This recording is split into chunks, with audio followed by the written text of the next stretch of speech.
विवाद हुआ था, लेकिन अब दौलत बेग ओल्डी में पेट्रोलिंग पॉइंट 10 और 13 के बीच भारत की पेट्रोलिंग को रोकने की कोशिश कर रहा है चीन। इसी खबर पर जल्दी से चलते हैं। मंजीत नेगी हमारे सहयोगी हमारे साथ इस वक्त जुड़ रहे हैं इसी खबर पर। भारत की पेट्रोलिंग को चीन रोक रहा है, क्या खबर है मंजीत? किस तरह से देखें इसे?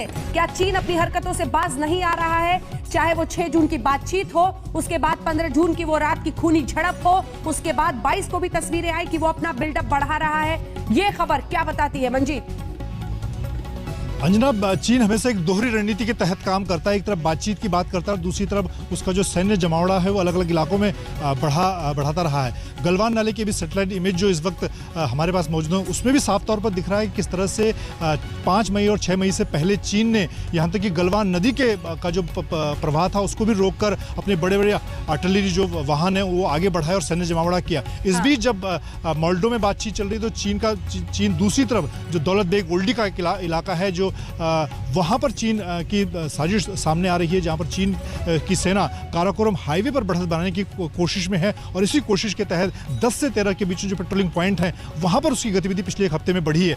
तो ये एक सोची समझी रणनीति अंजना चीन की तरफ से रहती है। एक तरफ बातचीत की बात करो और दूसरी तरफ अलग अलग इलाकों में अपनी सेना का जो मूवमेंट है, जो जमावड़ा है, उसको बढ़ाओ।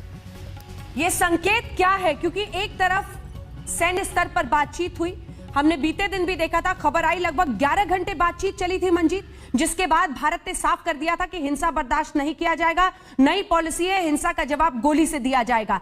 जितने भी कंस्ट्रक्शन का निर्माण का कार्य है वो हिंदुस्तान अपने हिस्से में करता रहेगा। गलवान घाटी को लेकर फिंगर 4 और फिंगर 8 को लेकर हर जगह पर हिंदुस्तान ने अपना रुख साफ किया था कि आप यहां पर अपनी गतिविधियों को नहीं बढ़ा सकते हैं। बावजूद इसके ऐसे कदम, यानी एक बार फिर से दोहरा चरित्र चीन का सामने आ रहा है। लेकिन सवाल यह है मंजीत कि अब अगला कदम हिंदुस्तान की तरफ से क्या होगा? क्या संकेत मिल रहे हैं?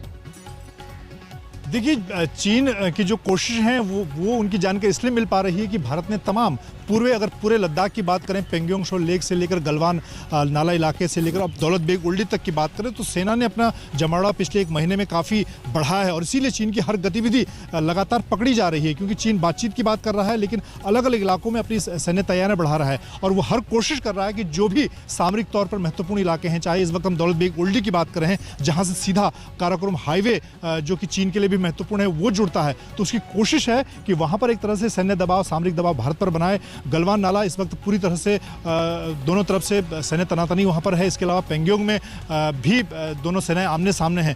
तो और तीसरी बात, चीन बातचीत, इस बीच में जो बातचीत की बात कर रहा है चीन की तरफ से कहा जा रहा है कि भारत को बातचीत की पहल करनी चाहिए, लेकिन ये एक साफ तौर पर पहले दिन से ही चीन की कोशिश रही है कि दोहरी रणनीति की तरफ तहत वो काम कर रहा है। एक तरफ बातचीत की बात करता है, दूसरी तरफ सैन्य जमावड़ा लगातार अलग अलग इलाकों में बढ़ाता रहता है। लेकिन साथ ही भारतीय सेना लगातार चीन की हर हरकत को इसीलिए सामने आ रही है कि क्योंकि सेना की भी तैनाती उसी मुकाबले में, चीन के मुकाबले में है। मंजीत, एक आखिरी सवाल जल्दी से, क्या हम माने कि चीन की ये सारी हलचल जो है वो उसी के इलाके में है? क्या यह स्पष्ट रूप से कहा जा सकता है कि उसी का जो हिस्सा है उसी में वो अपनी गतिविधियों को बढ़ा रहा है? चाहे वो इससे पहले की तस्वीर आई हो गलवान घाटी में भी लेकर, जहां पर हमने देखा कि 5 को जो तस्वीर थी, उसके बाद जो सैटेलाइट 16 को आई, उसके बाद जो सैटेलाइट तस्वीर 22 जून की है जिसमें दीवार, कुछ बंकर की भी गतिविधियां दिखाई दे रही हैं।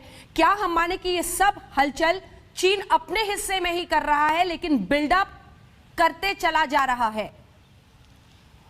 अंजना, अभी तक बात यही है कि चीन का जो बिल्डअप है वो हमारे इलाके के अंदर नहीं है, लेकिन लाइन में एक्चुअल कंट्रोल पर है। इसको ऐसे समझना होगा कि हमारे घर के बाहर अगर कोई रास्ता ब्लॉक कर देता है तो ये स्थिति जरूर है कि चीन लगातार अगर अपने बिल्डअप को आगे बढ़ाता रहेगा तो हमारा जो पेट्रोलिंग की जो मूवमेंट होती है वो आने वाले दिनों में रुकेगी। लेकिन अभी तक जो आज भी हमारे पास सैटेलाइट तस्वीरें सरकार के सूत्रों से मिली हैं उसमें साफ तौर पर 4 मई से लेकर अब तक की जो स्थिति, खासतौर के गलवान नाला के अलग इलाकों में चीन की मूवमेंट मूवमेंट की, चीन के सैन्य जमावड़े की जो तस्वीरें, जो सैटेलाइट इमेज आई हैं, उसमें साफ तौर पर दिख रहा है कि चीन ने बड़ा सैन्य जमावड़ा किया है। अभी तक चीन ने लाइन ऑफ एक्चुअल कंट्रोल के जो हमारे इलाके, हमारी जो पोस्ट है, वहाँ पर कहीं पर भी हम ये नहीं कह सकते कि चीन का कब्जा हुआ है। लेकिन ये ज़रूर मानना होगा अंजना कि हमारी पोस्ट के अगर बाहर सामने अगर चीन कोई बड़ा कैंप लगा देता है तो एक तरह से हमारा रास्ता ब्लॉक हो जाता है। इसको ऐसा समझाया जाए कि हमारे घर के बाहर अगर कोई सामने कब्जा कर लेता है तो ये स्थिति जरूर आगे बनेगी। लेकिन फिलहाल इसको भारतीय सेना की मुस्तैदी जरूर माना जाएगा कि